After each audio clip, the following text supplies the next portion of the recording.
Hi, I'm Tim with Sensible Movement Coalition. We'd like to welcome all the sponsors and thank you for your donations for Sensible Movement Cannabis Lobby Rally Day at the Ohio State House 2023 on April 20th. We'd also like to thank all the volunteers. And so with this presentation, we're going to go over some keynotes on how to address and how to speak with legislators throughout the day in the various meetings we've had set up. So to get started, just to give you an idea, the legislators, as far as the breakdown, the representatives are all in the Rife Center, which is across the street from the State House. It's on the west side of Broad Street.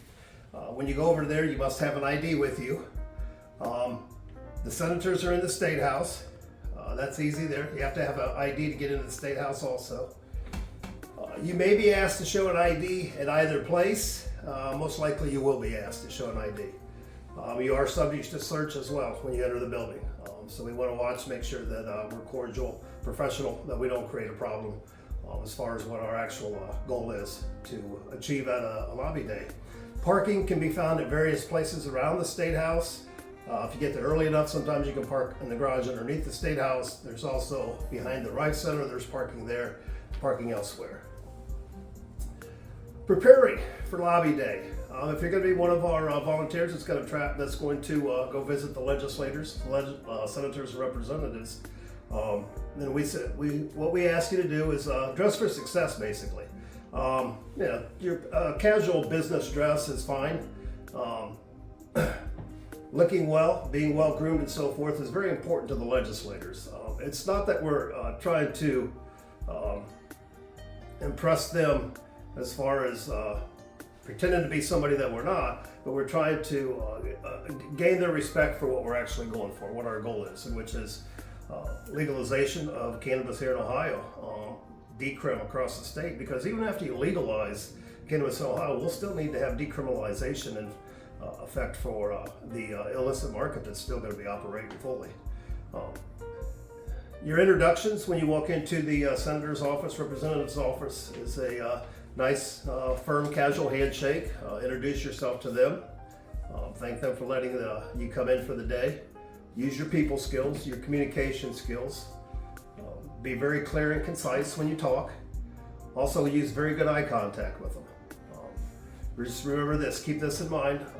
The legislators are no different than you and I are. They just happen to be in a position of, as far as lawmaking in Ohio. Listen. Be very cautious on your listening whenever they're speaking. Take a pen and paper with you. Make sure you've got notes.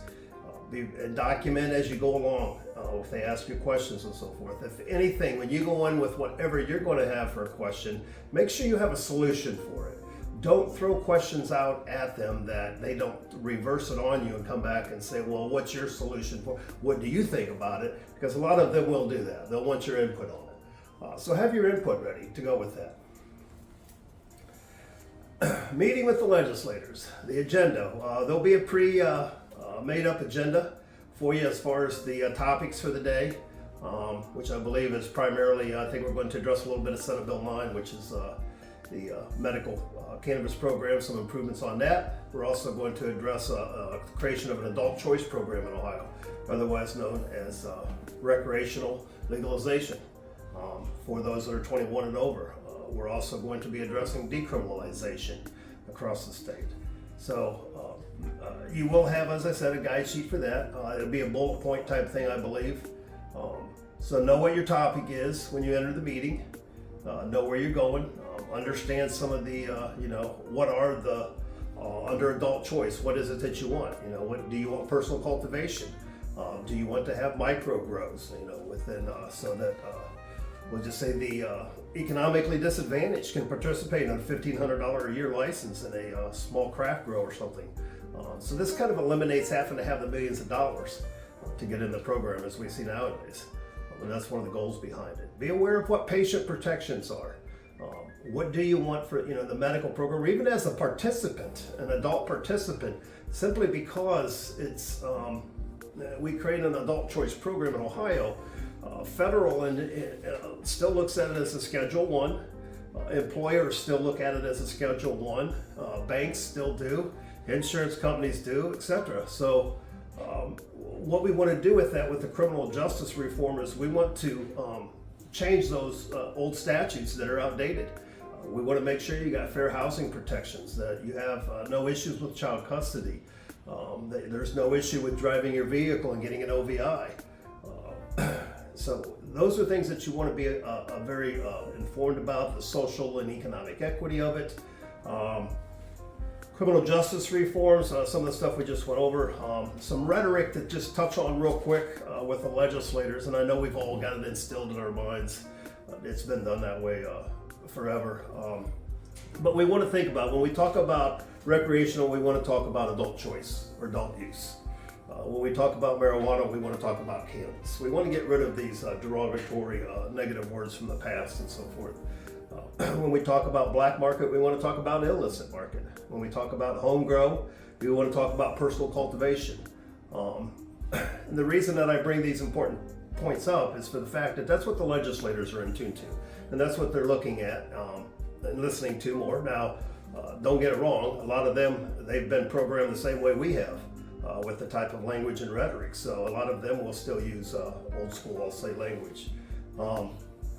And as I said, ensure that, whatever your topic is, or your question or something, make sure that you have a solution and that you've got some research to solidify that, some studies and so forth like that you can present with them. In closing, after you're done, your meeting's over. Now, your meetings are going to be probably 15 to 30 minutes. That's kind of based on how well that you entertain that legislator or how well they entertain you. I think typically I've set the meetings up for about a half hour each. Some senators or some representatives may not permit it to go that long. They may even go longer, depends on the type of conversation you're having. But when you're closing, as you leave, make sure you give them a friendly, warm welcome handshake on your way out. Again, we're not under COVID precautions anymore, but some of them are still just going to maybe do an elbow or a fist bump or something, so be ready for that. A lot of them, they've been doing that for the last couple of years.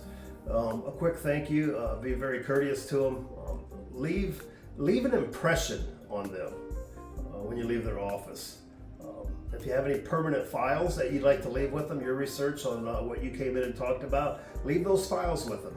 Otherwise, they're probably going to ask you, can you send all of the documentations that you've talked about?